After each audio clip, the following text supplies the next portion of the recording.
नमस्कार, मैं त्रिनाथ और आप देख रहे हैं ई रेडियो इंडिया। जैसा कि आप सब लोग जानते हैं कि हमारा ये जो कार्यक्रम है, ये योग से कैसे हम विभिन्न बीमारियों को दूर करें, इसके बारे में।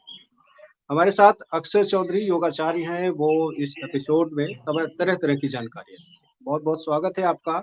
आज का जो हमारा विषय है, वो ये है कि कैसे हम अपने घुटनों के दर्द को ठीक करते हैं योग के द्वारा। या फिर हम ये कह सकते हैं कि कैसे योग को करके हम अपने घुटनों के जो दर्द है, विभिन्न तरह की जो घुटनों में होने वाली परेशानियाँ हैं, उनको ठीक कर सकते हैं। तो हमारा पहला सवाल यही होगा कि क्या योग से हम घुटने के दर्द को कंट्रोल कर सकते हैं या पूर्णतया ठीक कर सकते हैं? दोनों में से क्या ज़्यादा सत्यता के निकट है? बिल्कुल, बिल्कुल सर, हम पूर्णतः भी उसे ठीक कर सकते हैं और परिश्रम भी हम कर सकते हैं योग के माध्यम से। और जो मैं आपको जो नेचुरोपैथी जो है प्राकृतिक चिकित्सा है, उसके माध्यम से जो बिल्कुल चल नहीं पाते, उठ भी नहीं पाते, ऐसे भी प्राकृतिक चिकित्सा में दवाइयाँ या ब कहूँगा कि जड़ी-बूटियाँ हैं कि उनसे भी हम अपने आप को पूर्णतः ठीक कर सकते हैं। सबसे पहले जो नॉर्मल हमारा घुटनों में पेन हो जाता है, उसके कई कारण हो जाते हैं। मतलब जब हमारे अंदर वेट ज़्यादा हो जाता है, तो हमारे घुटनों में पेन होने लगता है। एक हमारा जो ये जॉइंट होता है, ये दोनों तरफ से इनके बीच में ऐसे बना होता है, इनके बीच में लुब्रिकेंट एक जिसे हम कहते हैं ग्रीस, जब वो जी, खत्म हो जाता है, तो तब भी हमारे घुटनों में पेन हो जाता है। एक कहते हैं कि गठिया, उससे भी हमारे घुटनों में पेन। तो भांति-भांति प्रकार से हमारे घुटनों में इसे हम जो बॉडी का ये नीचे वाला पार्ट होता है, इसमें हम वात रोग बोलते हैं, जो हमारी बॉडी की प्रकृति होती है वात, पित्त, कफ। तो ये हमारा वात रोग होता है। और वात रोग को ठीक करने के लिए सबसे पहले तो मैं आपको आसन बताऊँगा, उसके बाद प्राकृतिक चिकित्सा के माध्यम से हम इसे कैसे ठीक कर सकते हैं, हम उसके बारे में बात करेंगे। तो जी। पहले सबसे पहले हम बैठ जाएँगे, इसीलिए मैं आज आसन पे बैठा था। तो ये हुँ, अपने पैर को, ये दंड आसन होता है। अपनी जो पैर की उँगलियाँ हैं, वो ऐसे आगे-पीछे,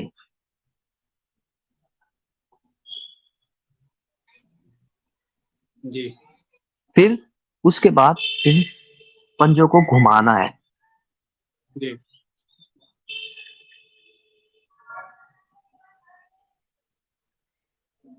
जी।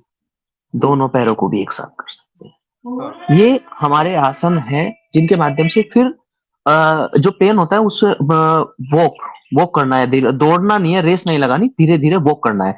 ऐसा भी हो जाता है कभी-कभी कि कैल्शियम ज़्यादा, तो आजकल जो प्रॉब्लम चल रही है कि हमारी एडी में कैल्शियम जम जाता है, या कहीं भी जब कैल्शियम की मात्रा ज़्यादा हो जाती है, उसके कारण भी हमारे घुटनों में या बॉडी में पेन हो जाता है, जहाँ उसे हम कह सकते हैं कि कैल्शियम जमा हुआ है, तो भी हमारे अंदर पेन आने लगता है। तो इसके लिए हमारी प्राकृतिक चिकित्सा में सबसे अच्छी तो है कि हम चूना जो गेहूँ के बराबर होता है, गेहूँ के दाने के बराबर, हम उसे वैसे भी नॉर्मल भी ले सकते हैं। अगर कैल्शियम की बॉडी में कमी है, तो वो कैल्शियम का सबसे अच्छा माध्यम है। वैसे तो कैल्शियम सबसे ज़्यादा दूध में होता है, दूध है तो अच्छी बात है।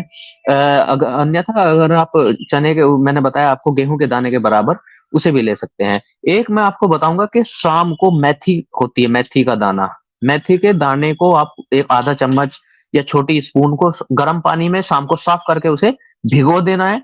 और सुबह ही उठते जब हम खाली पेट उसे करते हैं, तो उसके पानी को सिप-सिप करके पीना है। पानी वैसे भी हमें कभी भी सिप-सिप करके ही पीना चाहिए, क्योंकि जो हमारे मुँह के अंदर लार होती है, वो पानी के साथ मिलके जानी चाहिए। तो वो हमारी पाचन शक्ति भी अच्छी रखती है। उसके बाद वो जो मेथी दाना है, उसे चबा-चबा के हमें खाना होता है।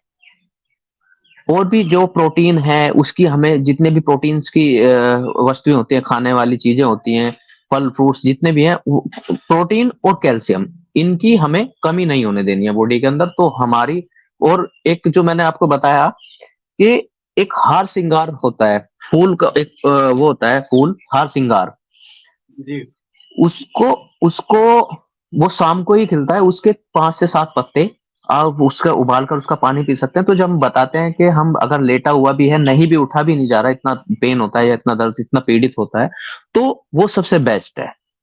तो ये सब चीज़ें जो मैंने आपको बताई, और हमें अपनी बॉडी का ध्यान रखने के लिए कि भाई ये चीज़ें ना बने, योग सबसे बेस्ट है। आप हर प्रकार के योग करें। हमें ध्यान कोशिश ये करनी है कि ये दर्द बनने से पहले कि कोई बीमारी हमारे पास ना आए, उससे पहले ही हमें सुरक्षित रहना है। हुँ।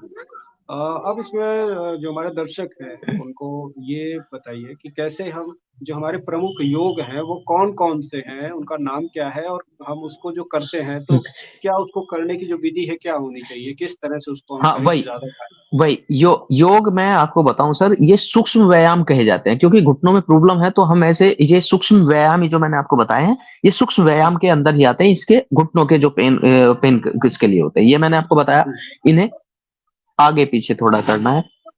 जी, फिर मैंने बताया ये जो आपने घुमाना है, ये यहाँ पे जो हमारी मांसपेशियां होती हैं, ये जो जॉइंट्स होते हैं, थोड़ा-सा टेबुला, पोज़ीशन आप ये चेंज यहाँ पे कर जो लीजिए जिधर थोड़ा-सा जिधर आपका पैर है ना इस तरफ आप बैठ जाइए, पैर दूसरी तरफ करके दिखाइए तो ज़्यादा आसानी से दिखेगा। हाँ, ठीक है, ठीक है, जी, ठीक है, ये जी, हाँ, 5 से 7 मिनट, ज्यादा से ज्यादा जितने टाइम आप कर सकते हो ये करना है। हाँ, फिर अपने पंजों को घुमाना है, जी, क्लॉकवाइज एंटी क्लॉकवाइज।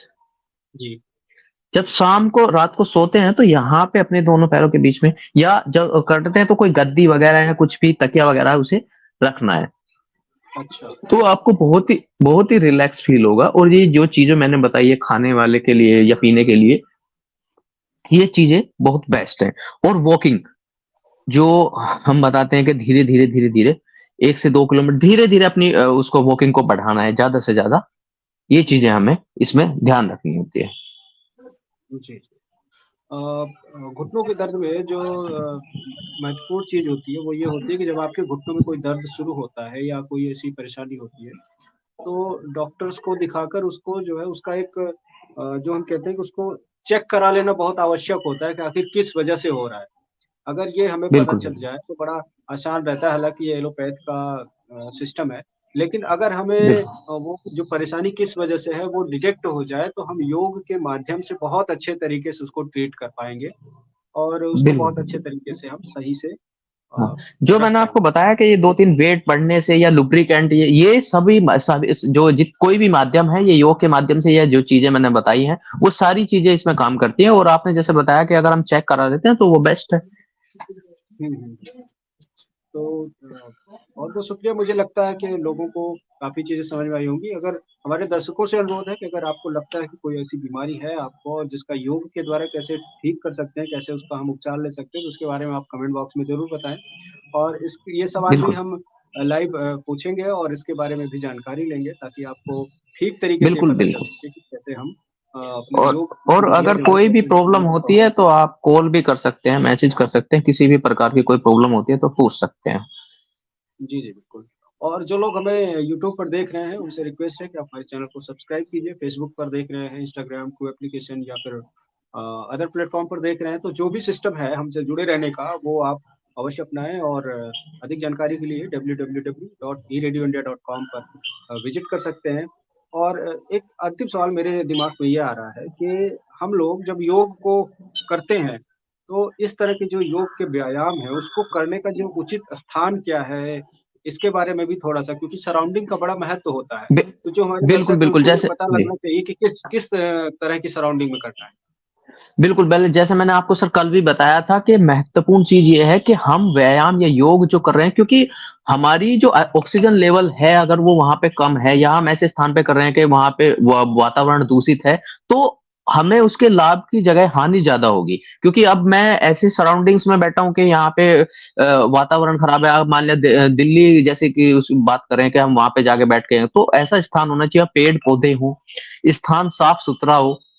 ठीक है? और आपके पास में मतलब सारी ऐसी सुविधाएँ हों जिनसे मतलब वातावरण दूषित ना रहे। पेड़-पौधे कोशिश करें ऐसे जे कि आप खुले में बैठ के करें। अब मान लिया कमरे में बैठ के ऑक्सीजन लेवल उतना नहीं रहता कि हम कमरे रूम में बैठ के हम व्यायाम या योगासन करें। अब मोस्टली यही चीज़ होती है कि हम आलकस की वजह से कहीं पे भी बैठ के रूम के अंदर बैठे हैं, वहीं पे कपालभाति या ये कर रहे हैं, क्योंकि वहाँ पे ऑक्सीजन लेवल उतना है ही नहीं कि हम उसे करे जा रहे हैं। हमें बस योग का बहुत लोगों को ये है कि हमें योग करना है। ये स्थान और ये बहुत ही ज़्यादा महत्वपूर्ण हो जाते हैं, और ये नॉर्मल सी चीज़ कही जाती है कि ये इन चीज़ों का हमें ध्यान रखना होता है। ये हमें ज़्यादा बेनिफिशियल है। तो बहुत बहुत शुक्रिया आपका रेडियो इंडिया से जुड़ने के लिए और इस तरह की तमाम जानकारियां देने के लिए। मुझे उम्मीद है कि तमाम दर्शकों को ये चीज़ें पसंद आ रही होंगी। और अगर आपको लगता है कि कोई आपके मन में सवाल है, अभी पहले भी मैंने कहा था, तो आप हमें कमेंट बॉक्स में लिख सकते हैं। बहुत बहुत शुक्रिया। नमस्कार। धन्यवाद सर।